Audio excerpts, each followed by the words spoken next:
I would like first of all to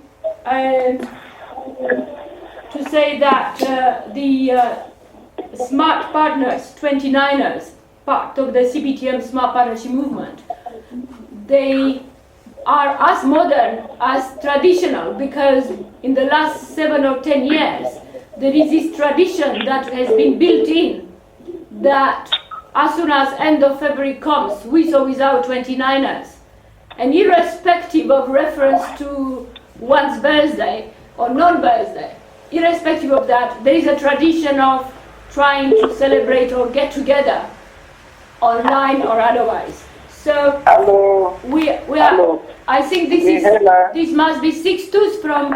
Hello. Sixtus, welcome from Zambia. Yeah, I just wanted to say I've joined you. I'm Dr. Sixtus Mulenga. Thank you. So I would like to on behalf of the whole Smart Partnership movement, and of course CPTM Fellows and CPTM Board, our chairman, who will join us a bit later, one of the most representative CPTM Fellows, Professor Tom de Gregory, is already online. I'd like to say welcome to all of those who are already online, or those who may come online later. The kind of agenda or dynamics of today is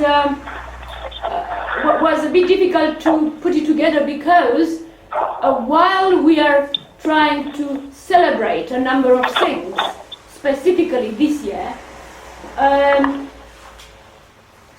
I think Adrian Augier is online. Yes, morning, Michaela. Good morning, Adrian, from St. Lucia. Excellent. So we have Caribbean on, and particularly the vision. We couldn't start without you, Adrian. Okay. Well, okay. Thank you very much. Thank you, and welcome. Adrian Augier, head of vision in St. Lucia. What we thought we may do is try to bring in all these various reasons why one may celebrate within the Smart 29ers group and Smart Partnership Movement and CPTM. And as part of that, we would continue to try to see if we can focus on how one makes things work within the movement, and that is networks. And of course, examples of networks are the 29ers. What else are we? Smart 29ers, network within networks. And probably if Mark and Andrew, we have Gloria, but if they come in, otherwise there are others from Uganda, we will have a bit of a feedback about what they've been up to, just a tester to see what has happened. So that is a kind of first part. Of course, you come in if you want to make an intervention. There are perceived or implied embedded actions from each of these things. A second part, we're looking at some of the key issues which have been followed by Smart Partnership Movement and are being followed in a strategic fashion. Hence, vision, quality, but the latest that the group does, and 29ers are exposed to it or part of it or are leading it, including the technology. Hopefully Moses, but otherwise Gwenya Uzama from South Africa will come in. We have a guest from Canada. We'll continue to bring in the issue of space. And we have another guest from Switzerland who will be referring more to big data as a challenge. And the third part will be the moving forward. So we allocated ourselves, although we are quite many, or we will be as many or less, we allocated ourselves about an hour and a half. So I like to introduce the first part, if that's all right. And I want to introduce everybody online because I will probably say a little bit, or you say who you are when you come in. The celebration of Smart Partnership Movement and 29ers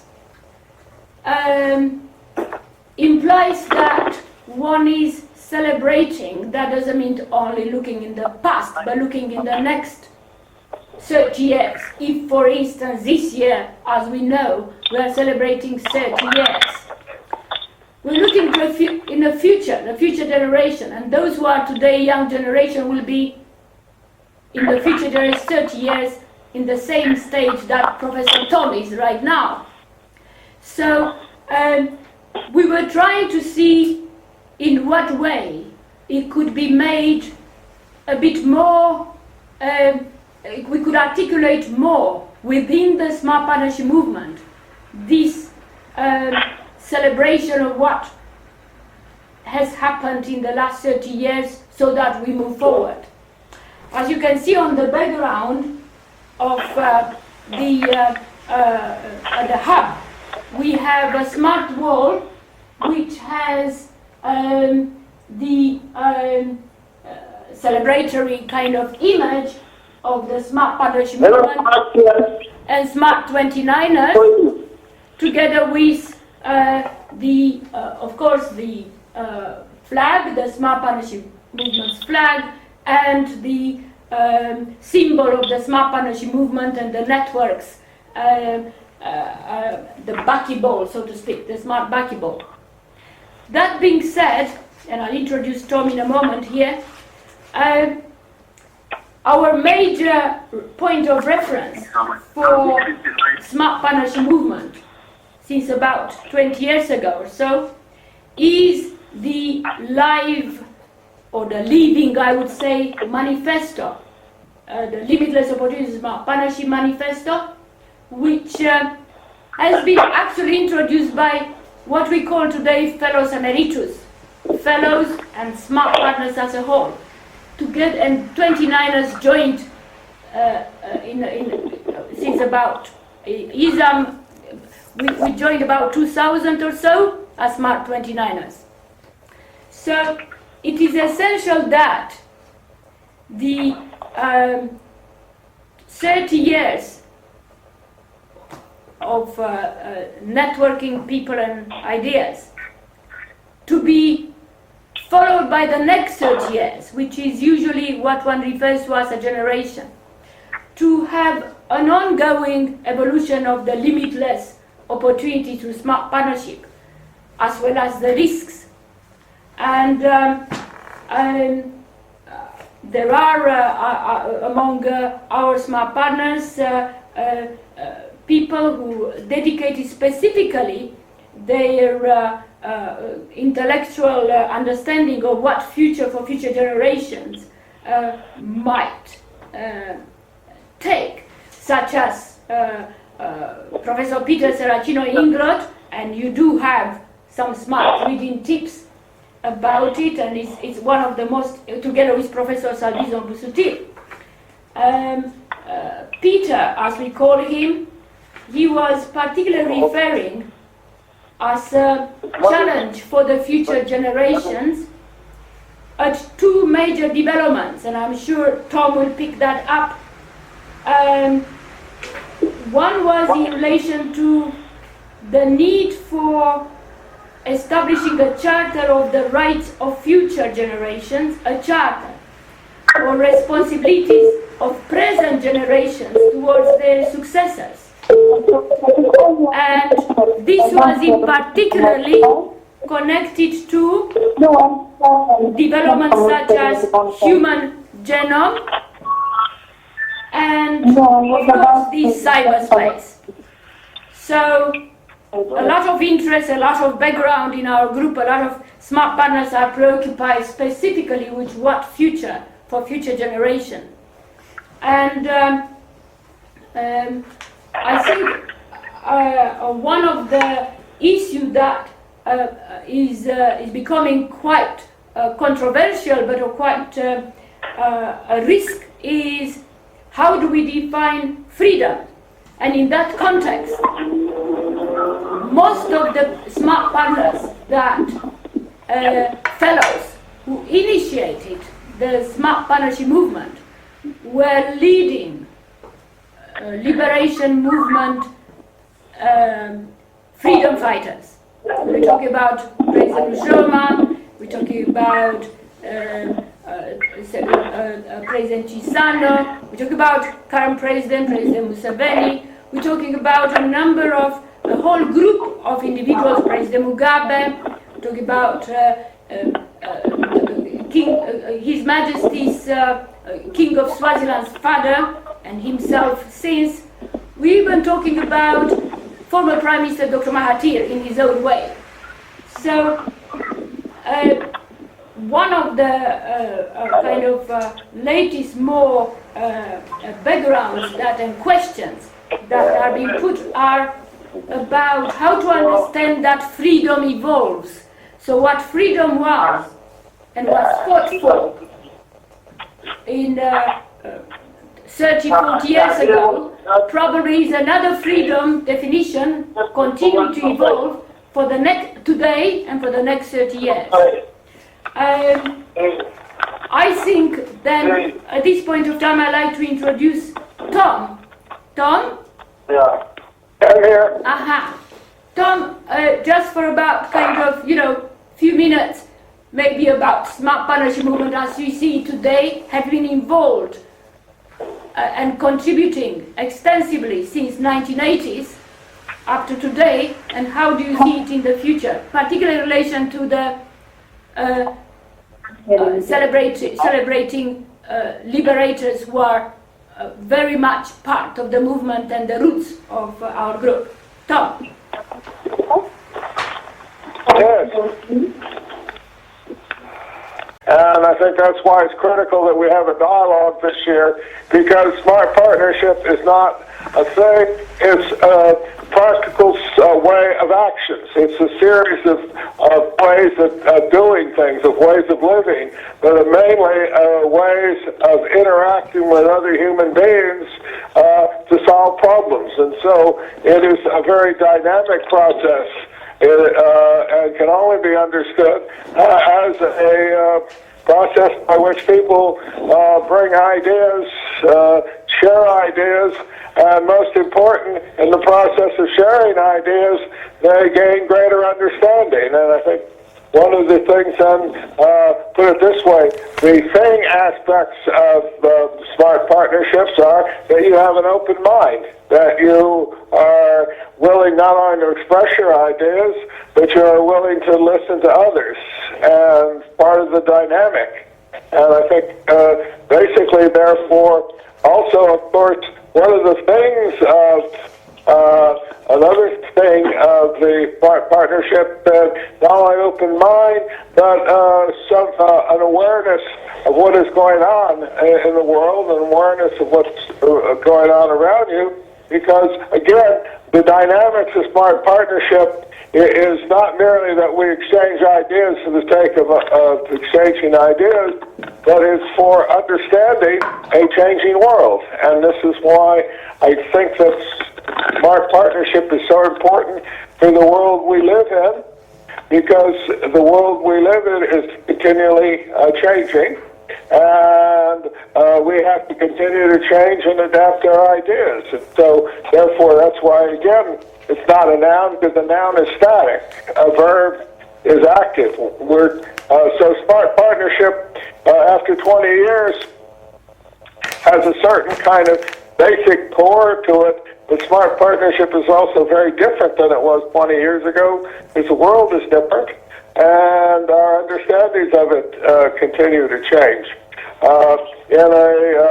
Pardon me for being a bit of an intellectual, but I recommended to Mahaila an essay by a great French biologist by the name of Francois Jacob, whose last name is spelled as if it was the English word Jacob, Nobel Prize winner he wrote an essay called Evolutionist Tinkery, which is online, and you can get it as part of a book called Chance to Necessity. And that's what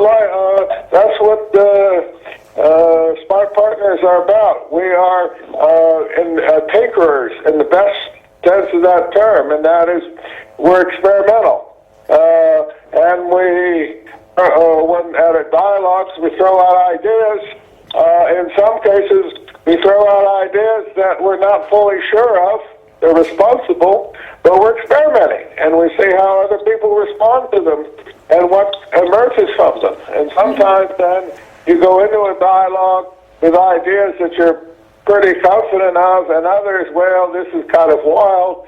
And once you're in the dialogue, you find that people may be responsive to ideas that you were once less sure of, and you gain greater understanding that way.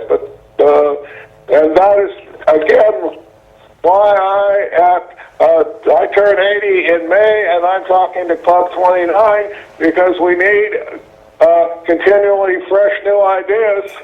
And so, at my age, we've accumulated so many ideas that it's difficult to be fresh and novel. But at the younger generation,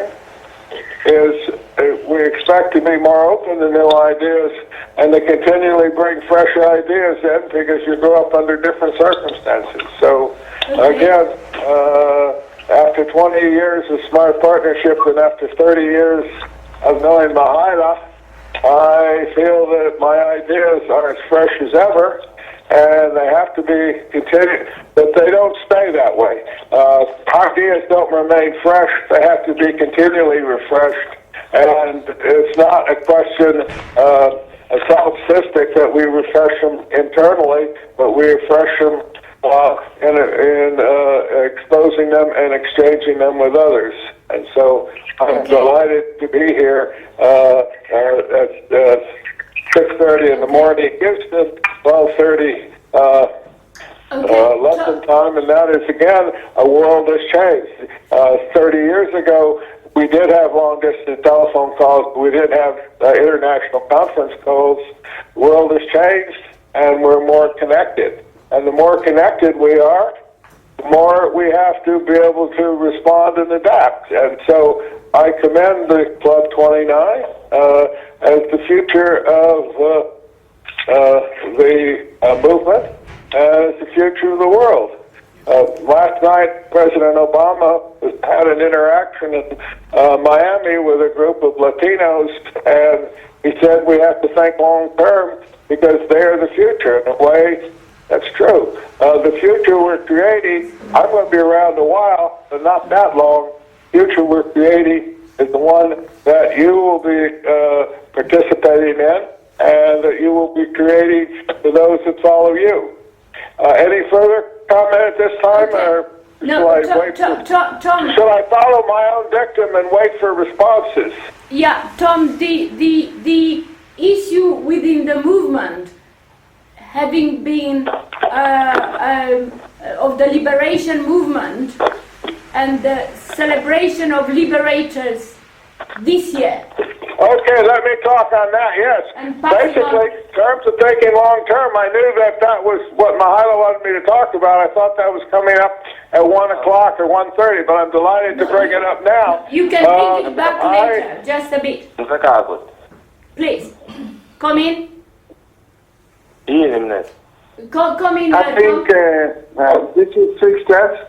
Oh. Can I say something? I'm listening. Yeah, six to please come in. Yeah, I think for the movement and the 29ers, I think to consolidate our position, I think we need also in the African sense to deal with the current issues of great concern. And issues of great concern are how to assist young people to come up with innovative ideas and generate employment. Because employment is a major challenge to the emerging economy. So I think it is very worthwhile using the movement, how to network, how to share skills, how to help young people to develop life skills that enable them to create a basis for sustainable livelihood. That is extremely useful for the SMART movement, SMART partners. Okay, thank you, Sixtus. Sixtus, probably one doesn't know that you are one of the, you are experimenting yourself or tinkering, as Tom was saying, in trying to establish one of the, or is already there probably, first mining. Could you explain a bit in what you were trying to do in the last few years, since we've been to Mulungushi in Zambia for the dam?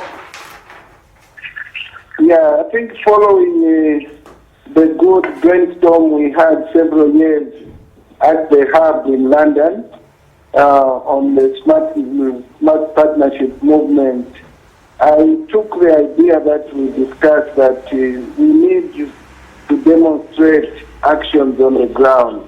And in Zambia, as most of you know, mining has been the major drive for the economy, has been the engine for the Zambian economy. Mining has taken place before Zambia got independence in 1964, and up to now, 6 years on, it's the main thrust of our economy. But when you look at the ownership of this mining sector, there is no single Zambian who owns a mine. So 5 years ago, I went into the bush and started mineral exploration.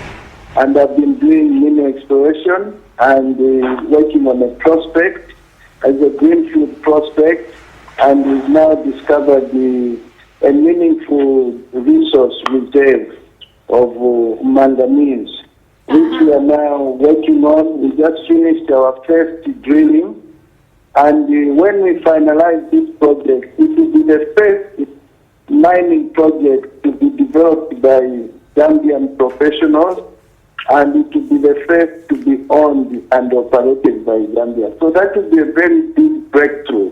That is, it will also... Go ahead. Yes, Yeah. Okay. Okay, Sixtus, you have been also obviously interfacing with liberators, as we call them, liberation movement, freedom fighters. If you remember when we were in Mulungushi at the Lusaka, the Smart Partnership Dialogue, we had President Zoma, we had KK, we had all sorts of people. We had President Chisano, Secretary Masire. So yes. This is what Tom and you would like to bring after we go through the agenda. Bring back the issue of how would we celebrate the 29ers, the liberators, because the idea of smart 29ers. Tom will elaborate on that, picking up from the... Yeah, basically, what I think is important is that kind of the passing of the baton from generation to generation is the fact that our movement involves some of the very people who liberated Southern Africa. We have in our movement people who led armies in the field against colonialism or apartheid, and I think it's very important that we recognize that as far as smart partnership, the ability of these leaders who skills were organizational and military, who've been able to transform themselves and transform their nations and become political leaders who in some cases, whose nations are thriving. One of the highest rates of economic growth in the world is Mozambique right now. Now, it started out very poor, but it is thriving, and So I think we need to recognize who these leaders are. In fact, if you go back then, I believe that some of the people who were at the founding of Tanzania 55 years ago are still alive and active in Tanzania. You go back then, the former President Kaunda, I don't know how active he is, but certainly he led his country. Very active, yeah. So and so I think it is not exactly, partnership is not one of celebrating reverence, but is celebrating change and celebrating those who brought about change. And what I think is fascinating is that those who brought about this most important change, and that is independence, are still active in the movement, and they have, I think it's very important that Club 29 understand their story, because they had brought about a momentous change, and realize that raising African countries from low levels of economic activity requires just as important a momentous change in terms of international relationship. And when we talk about mining activity, we should also not have to understand the revolutionary changes that are needed in agriculture as well. Okay. Tom, we'll come back to that, yeah? If you could... Okay, let me make one other point on mining, and that is that basically we are living, to the extent that is not fully understood, in an age of the importance of materials. And China has jumped on that, but a lot of them come from Africa. I explained to my students in class the many different materials that are absolutely necessary to make a smartphone or some of the other technologies. Basically, some of them are coming from places in Africa without roads, where they're being carried out by buckets, and so they may be needed in minute quantities in a phone there, but nevertheless it won't work without those. And so I think we've got to understand that Africa has got to be part of the materials. It's not just mining in terms of copper, but it's extracting critical materials for the new technologies that are emerging. And all of these have got to be part of our process of understanding, and that is that complex technologies with mobile phones are transforming Africa, but materials out of Africa are helping to transform the world, and we've got to understand the intricacy of this relationship. Tom, we're trying as far as we can to bring everybody in on this issue of understanding within the smart partnership movement the next 30 years, which are very much rooted into what one would call, I don't know if Sixtus and the others, Godfrey and everybody else would allow me to say, an unfinished business of liberation. This is what actually Sixtus was saying, this is what Tom is saying. So what we did do, in fact, sometime in 1997 in Botswana was when the President Masire was retiring after a number of years that he took over from the first president. Together they put together Botswana, and Tapelo can come here, and Luther. But one of the reasons why the vision of Botswana 2016 came about was literally to pass on the baton, to pass on the Vision 2016, which was initiated in 1997, to the new generation which was following them. And that was done through a national smart partnership dialogue that I don't remember, Tapelo, if you were somewhere around, but you were under 29 by then. So the idea is that you cannot pass the baton without physically having some of these liberators who are still alive and they are still active, like President Ujoma, who overseen an entire smart partnership movement initiation in Namibia in August. around him, there was a most impressive to date, the most impressive to date smart partnership movement in a country activity. So similarly, Secretary Masires, similarly to Dr. Mahathir, President Chisano, and a number of others who picked up from them.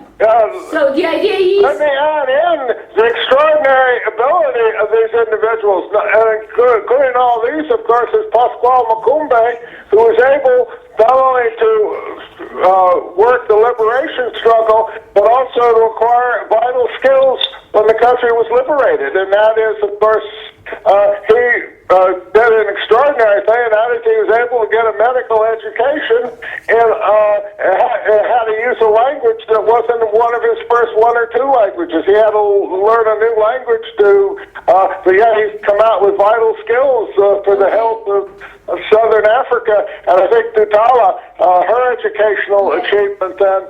And so we've some of the liberators we think of in terms of military, that's important, but I think the extraordinary capabilities that they've shown in a number of areas, and Africa has to, younger people have to draw strength from that understanding so that they can carry forward.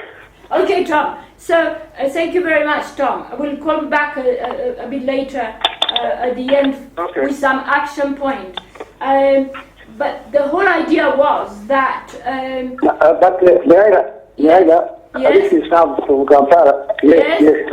Before Tom goes, I wanted to make to pick his brain on one idea.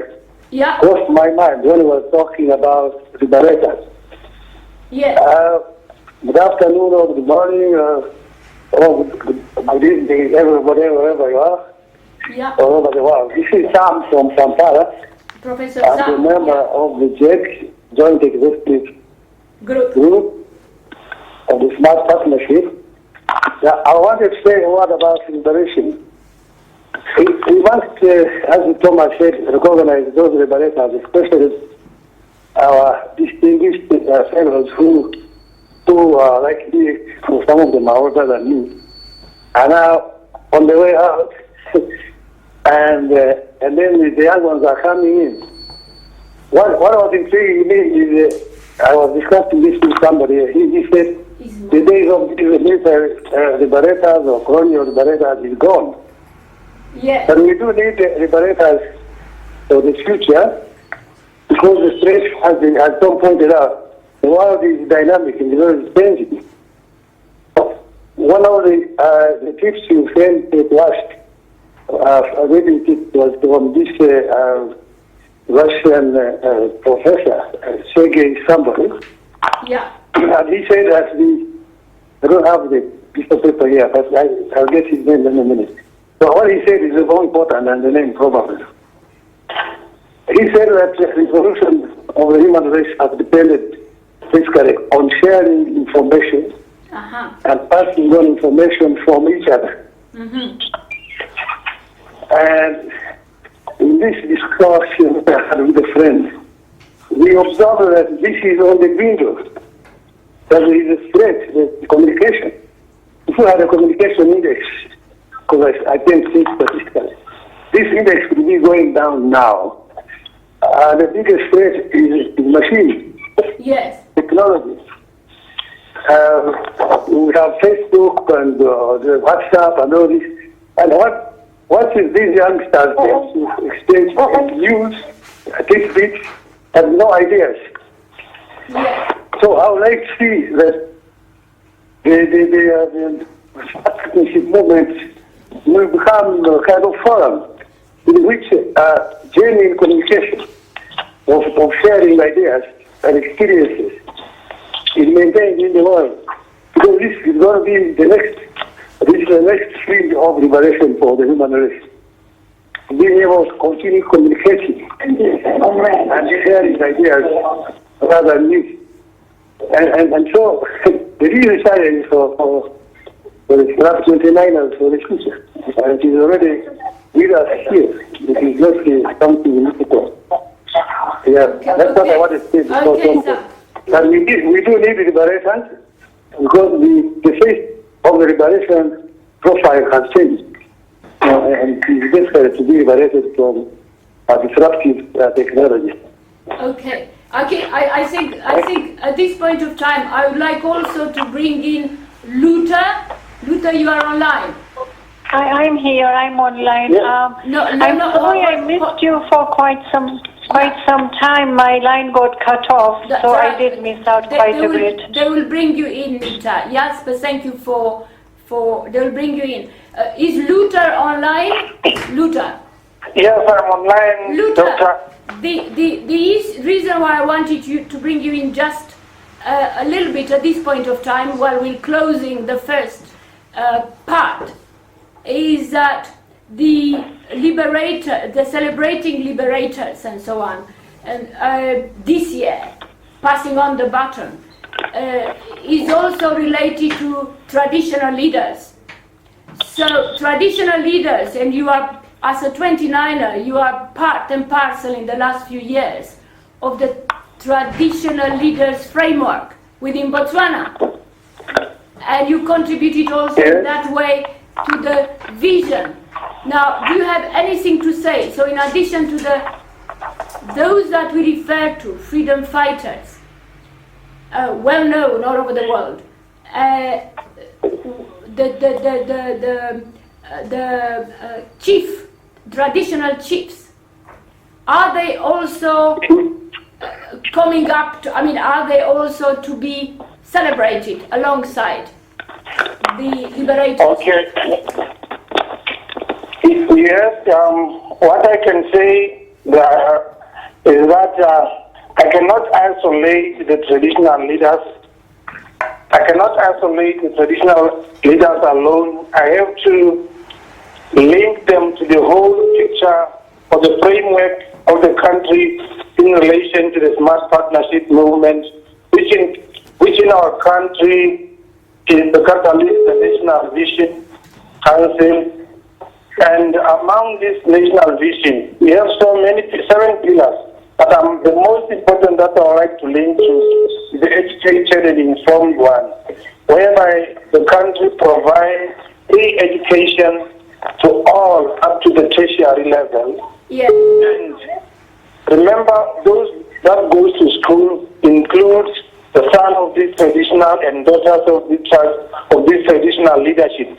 So this means they have a share into this investment that we call education. And as the youth, one thing that was proposed 3 years back, we have what we call Excellence Awards. That is given to top 20 achievers every year in the country. And then they are placed into the highly recognized institutions abroad so that they further their education. And after completing education, a deliverance move has been set up, whereby there is a youth development fund, whereby 2 million annually is allocated to each constituency, whereby the youth can venture into businesses of their choice. And we have 57 constituencies. And here I bring in traditional leaders. Yes, initially we have old men. For the past 5 years, our traditional house named in Kuyakosi is being led by Kosi Kuzo Aburuni of the Batopa. And among the members of the youth, there are a lot of youthful traditional leadership in the house. So to me, the baton will be passed directly from the older traditional leaders to the younger generation who will try to keep the torch of this country. Thank you. Okay, no, thank you very much. And just to, Gloria, can you come in? So Dar es Salaam. I am translated out of the Teleconference.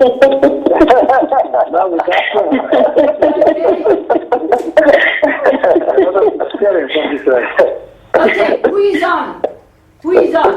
Smart 29ers. From Dar es Salaam? I'm on. Please. Gloria is on. Okay, so can you tell us a little bit about what have you been doing in Dar es Salaam? Well, I'm going to prelude this by saying we haven't really been doing much physically. as a group. However, we have been connecting virtually online. We have a Smart 29ers Google group that we stay connected on, and that's how we usually communicate with each other. So anytime there's any opportunities or any events that any of the Smart 29ers are a part of, that's how we'll communicate to one another and how to be a part of it, or whether they can come through and support one another. In terms of meetings, we haven't really met. It's sort of dwindled a lot post dialogue, unfortunately. But other than the virtual group, I think that's pretty much what the Dar es Salaam Hub has been up to. Okay. Okay. Now, so the Abela and the whole group from Dar es Salaam, you are is virtually in touch. Yeah? Pardon, can you repeat that again? You are virtually in touch with each other. Yeah, we're virtually in touch. Okay. Now, I'm very sorry we didn't have a Smart Partnership International Dialogue since last year, so that the group is kind of continuing to be seen and active as part of the Tanzanian national development and all the rest of it. But we have to deal with that. So I think probably, I don't know if Mark and Andrew from Kampala, from Uganda, they are better off now to come in. If not, we will have an update from them, because they were the most active in the Smart Partnership movement. Is Andrew on? Or Mark? Okay, they will come back probably later. But the reason why we brought them in is because quite a lot of activities took place, most impressive in Uganda, led jointly by Andrew or by Mark. I don't know if Patrick is online. Patrick? Is Patrick online?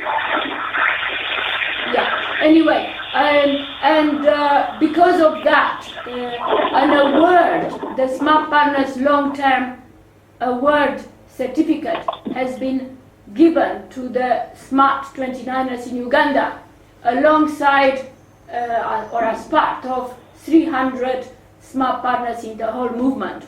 So, well done to the Ugandan group. But we want to see them even more recognized for being engaged and supported by people like Nita, who is online, and of course Professor Samturi Amika, Gerard Tumwine, and His Excellency President Museveni, who is a CBTM Fellow and founder of the movement. Now, one of the main, this is a part 2 that we are getting involved in, the strategic, the strategic framework on how nations can succeed, which followed up from Dar es Salaam in the Smart Partnership movement with various facets, is very much based on smart partnership as networks, and which could make things work. And you've seen that in the last few months, more than ever, we were trying to attract some of the best professionals and best places who are trying to specialize and put forward the issue of networks.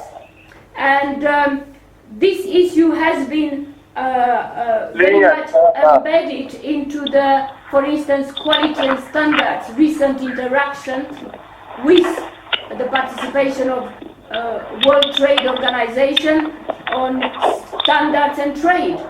Both standards and trade are based on networks, and the networks of networks interaction needs to be understood, so that inclusivity and actually delivery of what one needs to achieve is taking place. So for that reason, I will be very short in trying to say that as part of this first part of this teleconference, I will end up with attention, greater attention to be given, in fact, a specialized focus group of Smart 29ers to be established in relation to understanding networks and practicing networks. For that purpose, we have quite a number of leading individuals alongside Professor Tom de Gregory and those who already we have. And there is an invitation from, for instance, Melanie Mitchell, who invited everybody to a course on networks and complexity, which is taking place later this year. So you do have background on smart partnership and networks, which will allow the strategic delivery of the various initiatives that we have in the movement. So that is another action. Now we are going probably to the second part of this interaction, and of course the initiatives are connected to national visions, and we have Adrian online. We also have Tapelo and Izam. I will bring them in a special way, but Tapelo from Botswana and Izam from Malaysia. But Adrian, are you still online? I'm still here. Thank you very much. So, I find it the most interesting discussion, yes. And I want to thank all the persons who have contributed so far. It is interesting that so many of the themes, including the theme of liberation, in a very different context in the Caribbean, continues to be so relevant. We have spent the last months in our commission debating what the best methodology for dialogue and consultation should be across the broad spectrum of St. Lucia, and decided that we are going to maintain a very open process, even in the way the dialogue is physically set up. It's arena seating, there's no head table, everybody comes to the dialogue as an equal. And there are serious underlying themes of liberation in the work that we are doing, because we are trying to both unite people in a single or consistent vision, and also to help them articulate what their needs and aspirations are for themselves, for their families, for their communities, and extrapolating that by a process of synthesis into what the nation actually needs. So the idea that at this point in our political evolution, we are conducting such a referendum, so to speak, on what people need and what they want, allows us to use the term People's Manifesto, which is at first frightening to some of my commissioners, but has evolved into a sort of a rallying call, that what we are charged with is the drafting of a People's Manifesto, which is like a terms of reference or a job description for anyone coming in to run the country, to manage the affairs of the country. So in other words, we are writing the job description for the next CEO/Prime Minister. And we find that to be quite an exciting process, and people around the island have rallied behind the idea that this process of national dialogue instituted by the Vision Commission is in fact very much consensus-building sort of exercise. Mm-hmm. And so we're going to it, and our first dialogue is actually scheduled for next month, the beginning of March. I'll tell you a little bit more about that. But the idea that we're going to it as listeners, as learners, as caretakers of a process of consultation, which will allow people to express their most intimate aspirations, what they want for themselves. And we've structured this in a series of three very simple questions in order to facilitate dialogue between disparate groups, between very different organizations, different people at all different levels of understanding, of education, of economic well-being. We've come up with 3 very, very simple questions to ask consistently across the dialogue. The first is, what do you love about the country and its people? We have taken this question because we think it's important to start the dialogue in a positive rather than a complaining sort of atmosphere. The second question that we are going to ask universally in all the dialogues is, what is the one thing you would like to change? And to explore that at 3 levels, for yourself, for your community or family, and for the country. And the third question is, how would you be part of this change that you want to see happen? In our view, those are very radical and revolutionary types of questions, which on the eve of an election, of a general election here in St. Lucia, constitutionally due no later than 2017, we are raising some very serious points about whether or not the current economic and political and social system is working for the people of this country. And those are the points that I really want to make right now, that we are in fact very engaged right now. We have already met informally with the stakeholders of our first target audience, which is the media. We've decided to engage the media first as partners in the process of national consultation.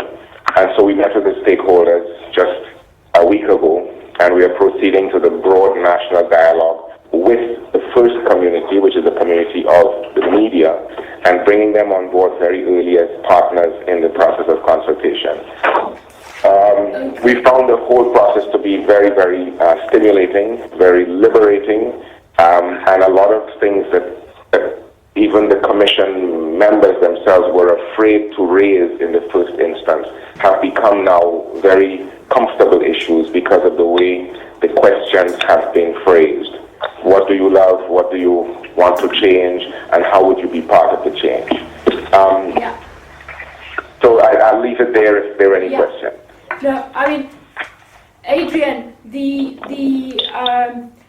smart partnership principles in the limitless opportunities are very much visible in St. Lucia for quite a number of years, but particularly lately when you're trying to frame such a turning point actually in the dialogue in St. Lucia. And the vision is Vision 2020 perceived, or just vision of St. Lucia? No, we have not set a time frame at this point, because our first process is the dialogue. Our second process is the fashioning of the vision statement. And so we have, after a lot of deliberation, decided that we are going to go through the process. We're going to trust the process. We're going to go with an open mind and have faith in the people that we are consulting, and allow parameters like the time frame to emerge as a secondary consideration. And so the vision dialogue takes place first, the vision statement comes second, and then the vision strategy for bringing the vision about will be the third output. And we're trying not to prejudge, not to preempt, but to leave it as an entirely open process so that people do not feel that they are rubber stamping or they're endorsing something which is not of their own making. So it's extremely important. And what we are finding is that the Vision Commission, and both its fact and its existence, is creating a buzz. It's creating an awareness that dialogue is possible, that change is possible. And we are seeing in the country, which albeit is much smaller in scale and much more manageable than some of the other countries who are participating in this dialogue, but that's the wonderful thing about an island. And we are finding that there are parallel movements happening where people are beginning to unite, are beginning to consult, are beginning to embrace the whole process of consultation, dialogue, and open thinking. And so there is even a citizens coalition which seems to be raising its head There is also a coalition of civil society which seems to be emerging as well. Some of the same themes, some overlap in terms of the personalities, but definitely at a time when the economic model does not appear to be working all that well across the Caribbean, people are beginning to question and to liberate themselves from the idea that better cannot be done. Excellent. And so this is tremendously important. And as I said to my colleagues at our consultation just last week, that if I were a politician running for re-election, I would want to stay very, very, very close to this process, because it is going to be quite an education.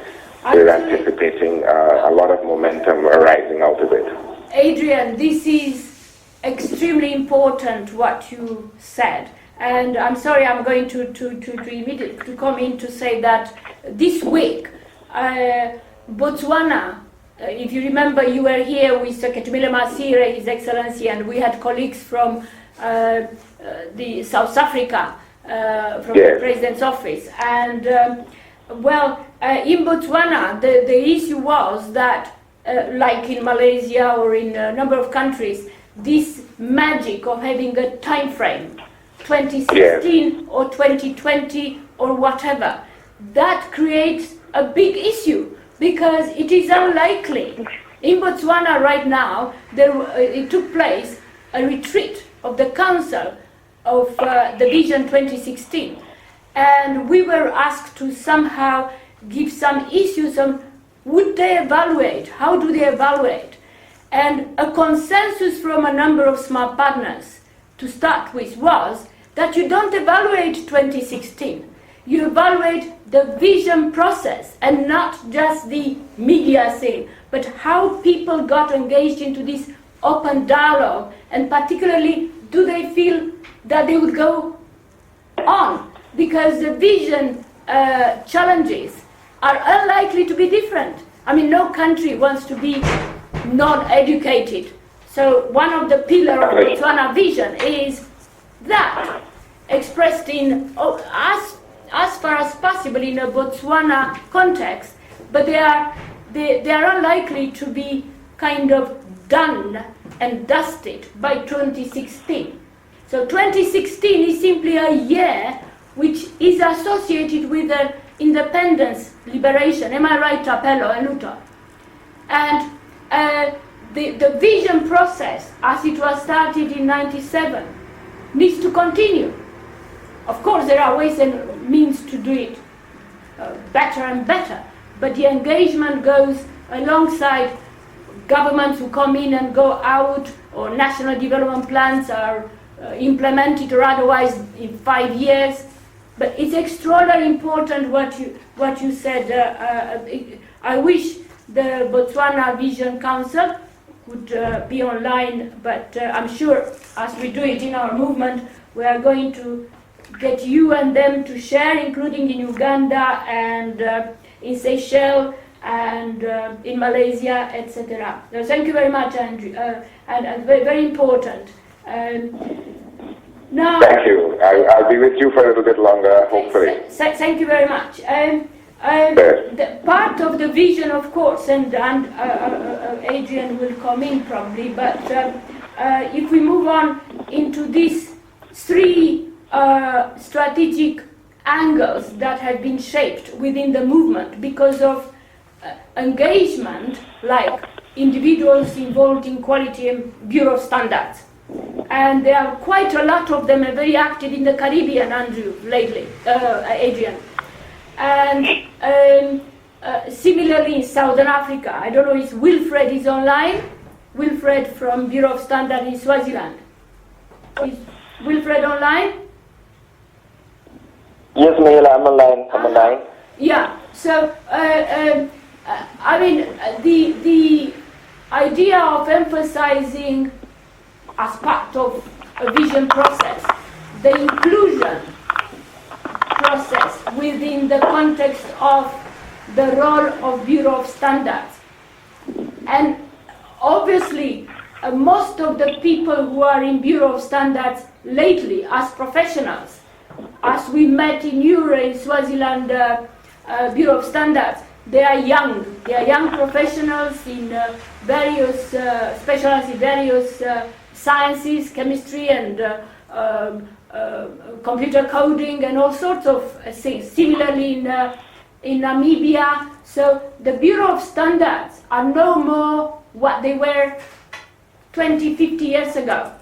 They are actually active hubs, useful in the context of this dialogue in very concrete terms. So there was this issue of trade, for instance, the other day that was discussed. And Wilfred, by the way, we need to congratulate Wilfred. Wilfred, what happened to you lately? You got an MBA, or please? Can you tell us? Oh, okay. Greetings, everyone. Yeah? Hela, I don't know how you get this news. I don't know, but it's well, I have been studying with the University of Pretoria for my master's in science, majoring in project management, and I'm due for graduation on the 21st of April. So, okay, so you got the diploma, right? Yes, I have got the MSc from MSc. so I will be going there for a graduation on the 21st of April. Excellent, excellent. So, yes, so the university has already informed me that everything is well. Thank you, Mihaela. Okay, well, probably we should be with you, but we will talk about that later, at least one representative of 29ers. But Wilfred, let's get into the quality and standards and how, from the Swaziland point of view, how the Bureau of Standards interfaces, just a little bit. Do you want to comment? Yeah. Yes, thank you, Mihaela. What we maybe just for other 29ers to know a little bit of me. I'm Wilfred. I've been working with the National Standards Bureau in Swaziland since 2008 on various different roles. Basically, what we are trying to do as the National Bureau of Standards is to make sure that we make standards available to businesses and individuals in Swaziland, so that we all know that standards remove technical barriers to trade, which makes it possible for even SMEs to trade and compete at a level playing field with big businesses. So usually the question may I ask you? Interrupt you guys. Sorry to interrupt you guys. I'm going to have to bid you farewell. I've just arrived at FAO, where at the meeting in about 3-4 minutes. FAO. Can you be for about 2 minutes only? Sorry? Could you wait for about 2 minutes to come in a bit, or shall we ask Tapelo to stay? Yeah? Okay. Wilfred, please. Yes, so basically also what we, as smart 29ers, we should ask ourselves is what is not what we can gain from standards and quality, but what we lose without it. That's a very good point. There is a lot of things that we lose by not taking even when we develop standards are usually developed by experts. You find that a few of the young people are participating in the development of standards.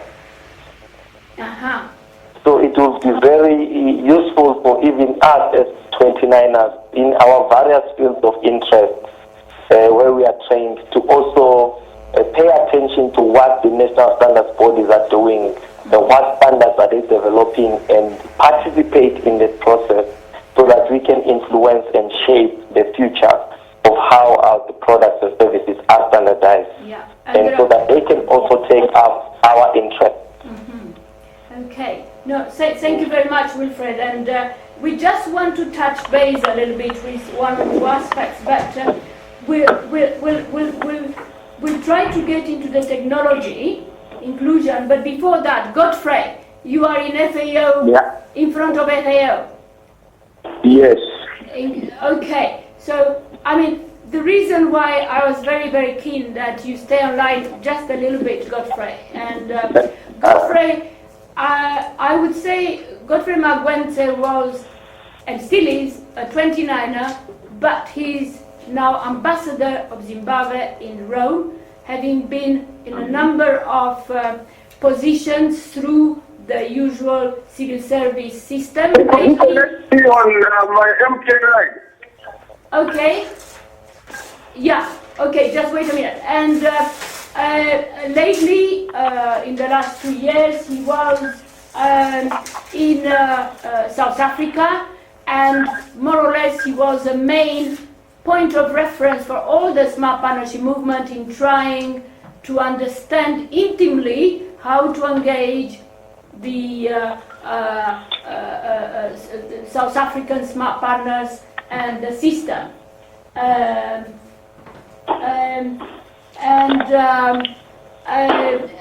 Now Godfrey, in a way, like Tapello, who will come in, and Isam, you are in a way, and a number of others, are a kind of role model for 29ers. You, in the last 30 years, if we say smart partnership movement, we say people like yourself. But as far as the smart partnership dialogue, international dialogue, Godfrey is concerned, which we tried very hard to have it from Dar es Salaam in South Africa. It will happen one of these days, but do you have a few words before you go to the meeting in FAO? Yeah. Yes, Diana, thanks very much. Yes, very briefly, I would say that we have been holding this dialogue since 1995, but for me, it's not just about having 2 dialogues a year as we used to do, or 1 a year as we are doing now. Because it's much more than that, and I'm going to mention just 2 things since I'm rushing now.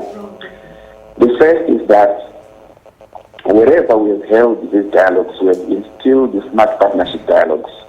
Yeah. Smart partnership values. In the case of Zimbabwe, for example, the president and the key people in business, in government, in labor, attended dialogues in Barbados, in Kasane, in Stockholm, and came and established the National Economic Consultative Forum. Before the establishment of the NECF, the government had a conflictual relationship with business, while business and labor did not see eye to eye. But as we started interacting together within the NECF, people started realizing that actually we were partners and we could have win-win outcomes. And as the NECF involved, the government started seeing it as a tool that could help us in the governance of the country. And whenever it wanted to come up with a policy, it would ask the NECF to look at the matter, debate it within the context of government, labor, and business, come up with a paper which will then be discussed in cabinet, and then a policy will come up. As a result, you find the 3 sectors mobilizing around the policy and implementing it jointly. Okay. And this has also happened in other countries. The other thing that has happened is that we have created a network. Most of our people actually are leading people in their field of specialization. And in our case, if I go back to the example of Zimbabwe, for example, we were grappling with the issue of GMOs. And the president twice invited Professor Tom de Gregory and Mihaela to come to Zimbabwe to lead a debate around that issue. Now, if everybody was going to call Tom and Mihaela to come, for example, they would have to pay a lot of money because these are foremost scientists in their field. But because we're part of the Smart Partnership movement, we got these 2 at no charge. And they came and spent time with us and we led a debate in there. We are also the only movement that has recognized the connections and interconnectedness between sectors, between the people, which is why today we are now talking to the 29ers. because we realize that they too are very smart. They have a contribution to make to the smart partnership movement. And that we have to live to create a generation that will take over when many of us are gone. Yeah. Already we have lost quite a number of our members who have died, but we are getting stronger and stronger because the 29ers joining the movement. Thank you, Mihaela. I move into the meeting. Okay, thank you, Godfrey. Thank you very much. Have a good meeting in FAO. Yeah? Okay, thanks. Okay. Bye. Okay. Bye, everybody. Bye. Bye. Okay. Bye.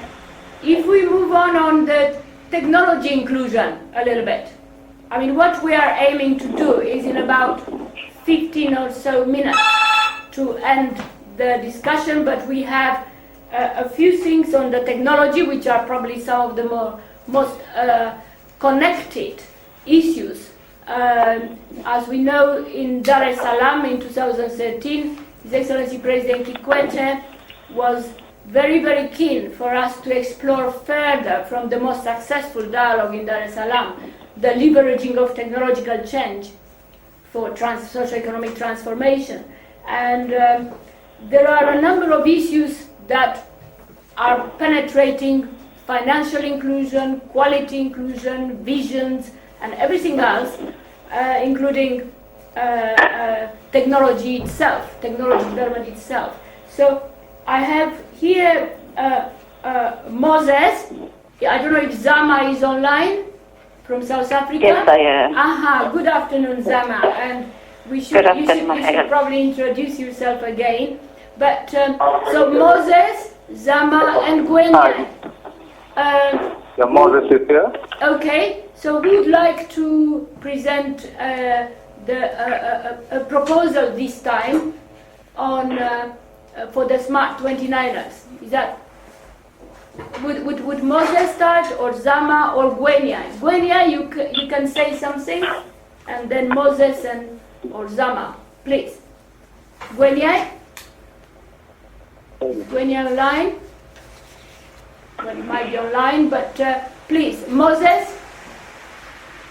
Thank you, Mihaela, for giving me this opportunity to present on technology inclusion. What I'm going to talk today is on creating inclusive technology ecosystems that lead to limitless opportunities. As I followed up the discussion today, there are lots of things that have been talked about the technology side. And as we understand that societies, organizations, and the markets are evolving more into technology now, and what I'm presenting is to make sure that the face of technology industry evolve with it as well. So what I'm trying to explain is the face of technology that we see, which is coming to us, also has to take consideration of inclusivity of technology, not like the way we used to see it before. They are not going to talk much about the supercomputing, but talk about the inclusiveness of technology itself. The main issue here is social inclusion or social exclusion of technology. We want to make sure that technology is inclusive. Now, where to start? I believe we can start from a simple definition of the technology itself. And technology is basically knowledge. And how do we measure it? It's basically the unity of technology is based on analysis of technology in terms of the technique. So, for example, if I give the example of supercomputer, the supercomputer that frightens people, that is an abstract. But what is important is a technique, or the way on how to use it, so that it can bring benefit to ordinary people. I think that's the most important thing. And the definition of technique is a set of instructions on how to produce goods and services. So the emphasis now is not mainly on how to acquire the artifact that the supercomputer itself. But I think the most important thing is to understand those sets of instructions so that we can use that artifact as a supercomputer to produce goods and services which can be beneficial to the society. And I believe that is a part of what we talk about technology inclusiveness. Now, knowledge basically is a public good. We understand that very well. In the sense that the consumption of knowledge from one part of the world doesn't diminish the knowledge from other parts of the world.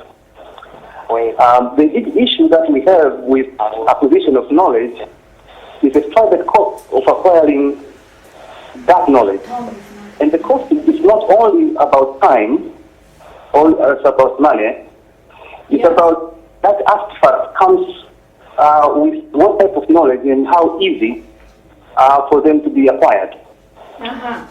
Again, based on the framework of the paper that we developed together with Zama and William, you'll find that we propose platforms that will allow us as 29ers to be able to exchange rich knowledge that is available in CPTM and 29ers, as I know. And I normally like to give a simple example.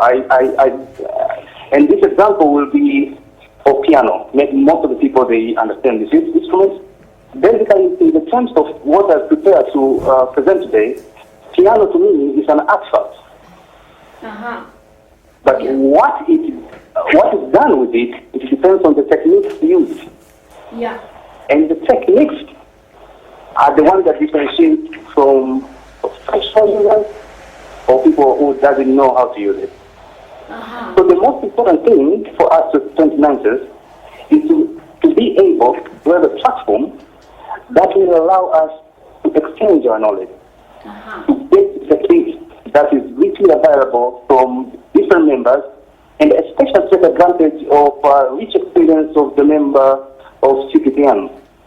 Because CPTM is, there are a lot of people who have acquired knowledge for a long time. Now, the example that I can give, which is more meaningful today, is, for example, how mobile technologies can be used within the context of the inclusive technologies. The choice of the mobile technologies is because I know it's more affordable technology now, and it's available everywhere. It's ubiquitous. This technology can be used to other tools that they can provide services to people, especially with special needs. For example, mobile devices like mobile phones, there's some functions which are available at no cost, and they can be used for people with, for example, blindness, deafness. Also can be used with people with one impaired also. So the technology that we are talking about, which are inclusive, are the one that they don't create a barrier in terms of the cost of acquisition of that technology, or how difficult it is to understand the techniques on how to use that artifact to solve the society's problems, and not to be a device that is used only with technical people, but the devices which are used for everyone. So this is what, in nutshell, that's a very with regard to inclusive technology. The inclusivity on technology, very important,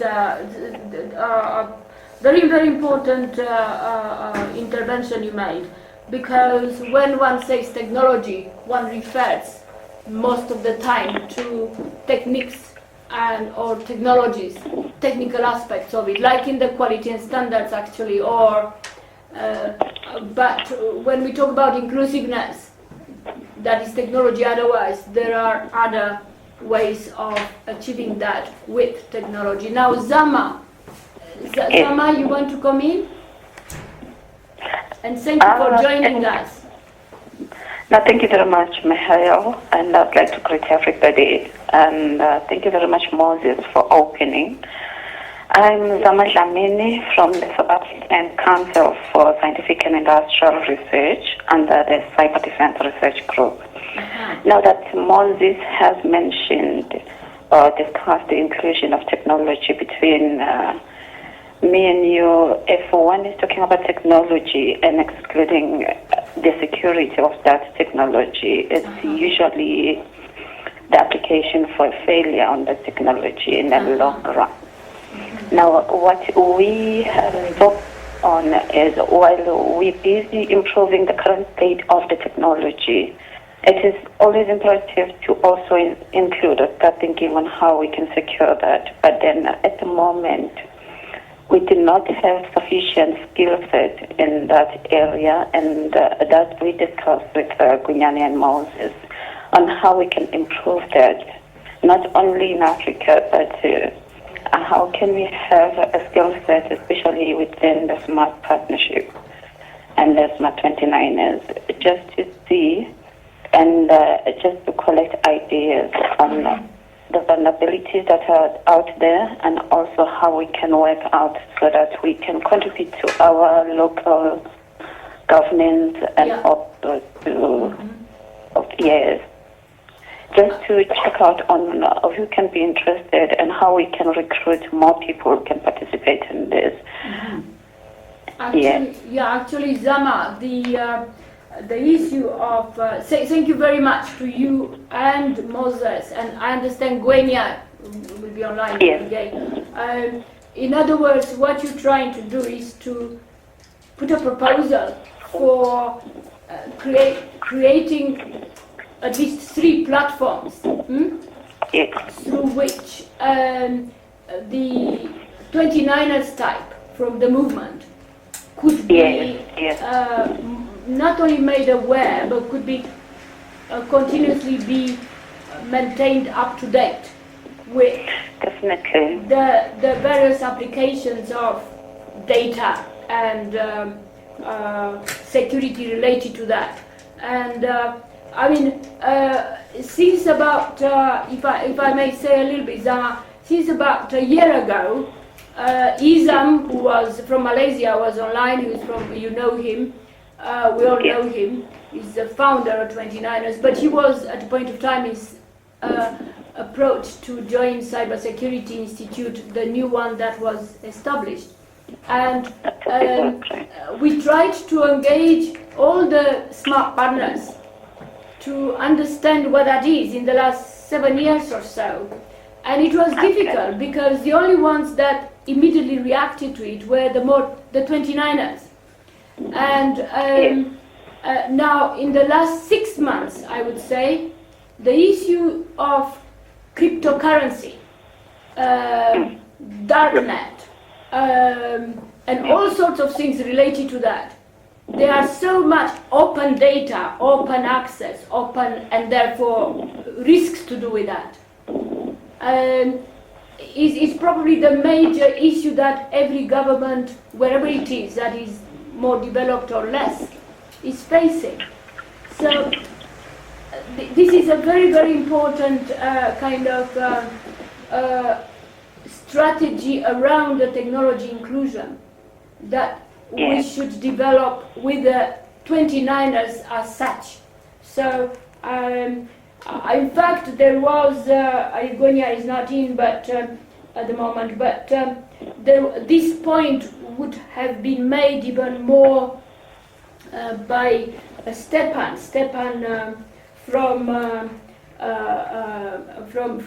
from Switzerland, who they put together this thinking through our. Oh, wants me back. I'm here. Aha, very good, Tom. Thank you.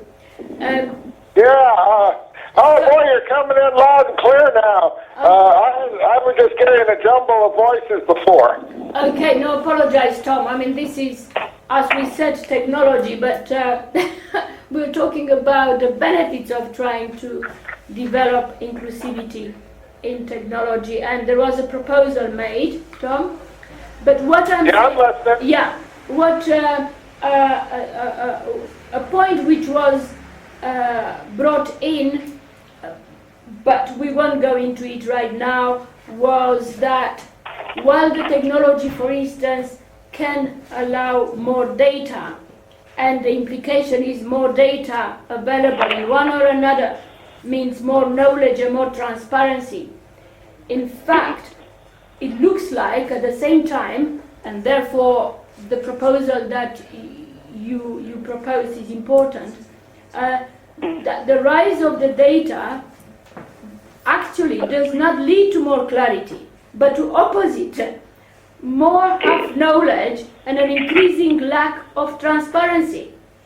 So there has to be an awareness of how to emerge a new way of managing and to stop allowing statistics, which will increase enormously, to make decisions for everybody. And I mean, I'm simply quoting a little bit from what Stepan from Switzerland would have said if there was to be more time in his data-driven society needs more common sense. So very important, this proposal, so we'll take it forward and we'll develop it with a small group. Thank you very much.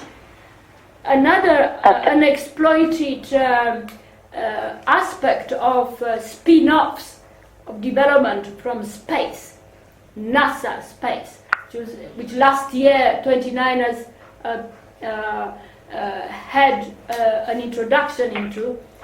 From Canada, there is a leading group associated with Canadian Commercial Corporation, but also in Montreal. And we have as a special guest Gabriela Greff will talk a little bit about the innovation and access to applications from space. Just very, very shortly, Gabi. Okay. Thank you very much, Mihaela. Last year, I think I participated, but mostly it was Timiebi Aganaba who made a presentation. She's from Nigeria, and she made a presentation last year about the space applications. Since last year, there have been a lot of very interesting developments, and I'm sure you have heard about some, but I just wanted to some of them, especially in health, space applications for global health, teleepidemiology, and space applications to assist countries in making use of space-based solutions to fight the spread of diseases. The other one is telehealth and telemedicine, and using computer and telecommunication technologies, including satellite communications, to bring medical expertise into virtual contacts with patients or doctors in remote and rural areas, and to avoid costly relocation to hospital in urban areas. This is some of the applications. There have been technologies developed on that in several countries, and the applications can be not just in some of the countries that have developed the technologies, but it's global. You all know probably about the space technology and disaster management, and also the search and rescue. What I wanted to bring in just 2 minutes, make you aware of a program called United Nations Program on Space Applications. This program has, you can find it on internet. There are some very interesting events that they are organizing directly from their headquarters, but also from their regional centers for space sciences and technology education affiliated. There are two, there is one center in Jordan, there is a center in Morocco and one in Nigeria, and also that you can take advantage of to be in contact with and find out about these applications, whether it is for health or disaster resort or weather, all kinds of applications that are very interesting. As you know, there are also in Ghana there is a space agency as well as in South Africa. In South Africa, and I was very surprised, very interested actually to see that Chris Nzamba from Uganda. He is working on his first space observer. It was quite interesting. The other thing is there are several events that will take place close that you might be interested in. One is in South Africa in September this year, and it's United Nations South Africa Symposium on Basic Space Technology, and it will deal in particular to small satellite activities with focus on Africa, for opportunities for regional and international cooperation, as well as legal and regulatory issues for space. There is another one in Jerusalem in October, which will deal with water resources management.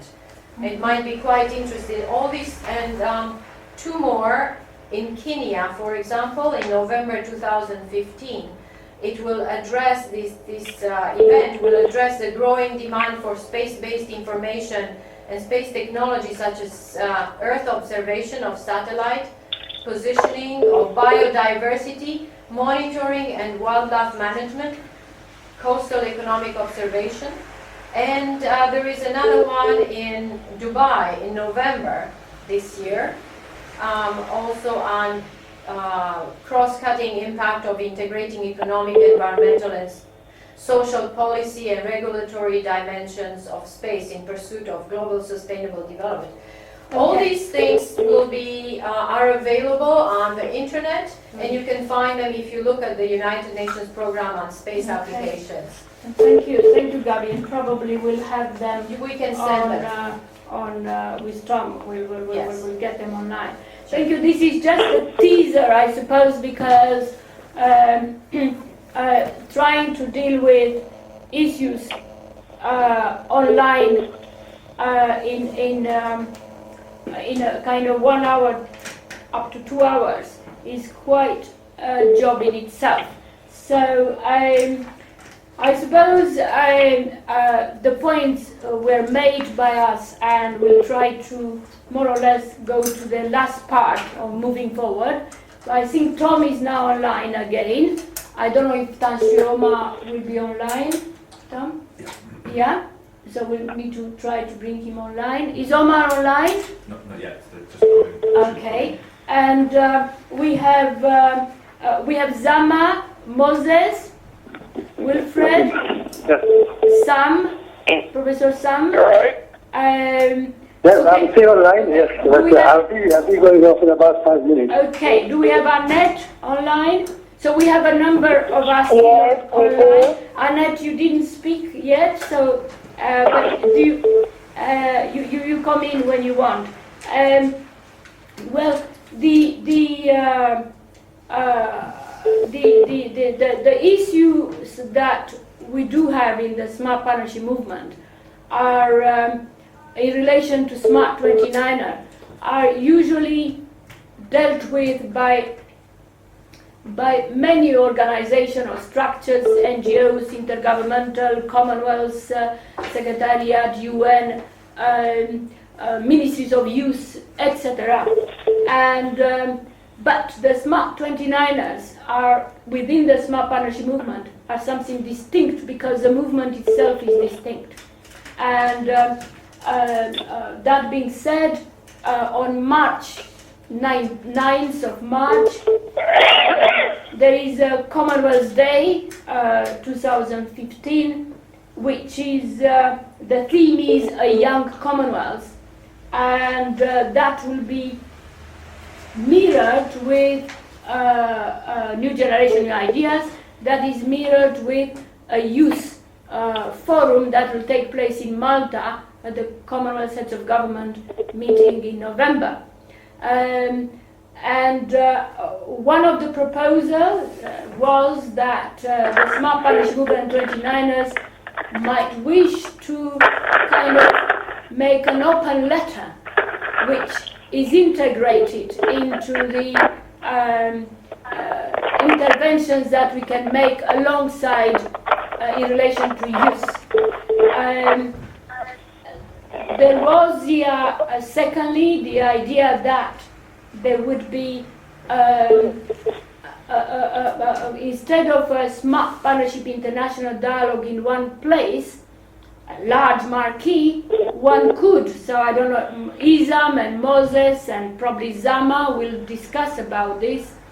I received the idea that a Smart Partners marquee for a tent, a virtual one, together with some physical manifestations of get-together either in Caribbean or in Southern Africa or in Uganda or in Malaysia could take place. So a hybrid, as we're trying to do it now, but a hybrid, a kind of ongoing dialogue to be launched this year around the 29er as a core group for the entire Smart Partnership movement on specific issues. So we will be, this is a second point, so we will be trying to follow that to see in what way even the proposal that Moses and Zama Gwenya made will be the basis of that. And the last point is the one that we started with, the celebrating the Smart Partnership movement, but particularly the liberators who were part and parcel of the movement, and they are still on. From, as we know, last year there were 20 years of in anniversary of independence from for South Africa. After Mandela, there is a new 20 years that just started. So there have been a number of suggestions how we might do that, but that is something that Tom, who kind of initiated around the existing this year's, and they may not be, unfortunately, living forever, even if they divide their age by 4, which is the whole point of 29th of February. They need to be captured to pass on the baton, so to speak, to the Smart 29ers in a fashion that is meaningful. So we need to organize something related to that. And well, I don't know if this is something I'm about to go because I thought it would end about half an hour ago. But let me say one thing. We're almost closing, Tom. Sam? Yes. I mean, no, it's only one, because the people I called that are here, they've been waiting for half an hour. Okay. But I think the baton, simply speaking, the baton would like to pass on to the young generation of smart partners. It's what we have always said, that every problem can be solved. Because the liberators, they don't have the challenge all the time. Yeah. And they solve that problem. No, and other global problems that won't come in the future, especially with the increasing population to 9 billion globally, the distribution of the population being skewed towards the age and so on. So there are new situations that won't come up.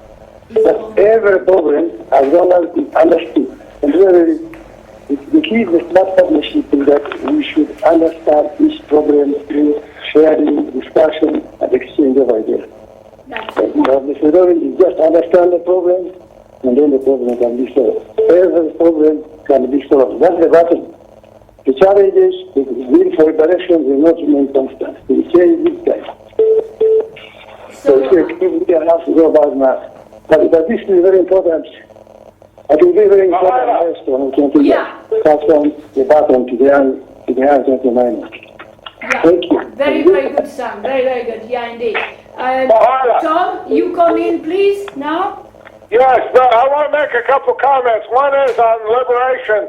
Let me just say that liberation is an ongoing process, and that those who those whom we identify correctly as liberators, and we have to realize that they're not going to be around that much longer. I'm not going to be around that much longer. But in any case, they made the crucial step in liberation.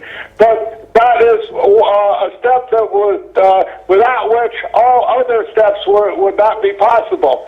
But the point is that liberation is a continuing struggle, and even when one breaks various barriers, the changing world conditions mean that there are other barriers, and so the young, those that follow, join in the liberation struggle. The second comment I'd like to make is that I think the term data-driven society is a misnomer because data doesn't drive anything.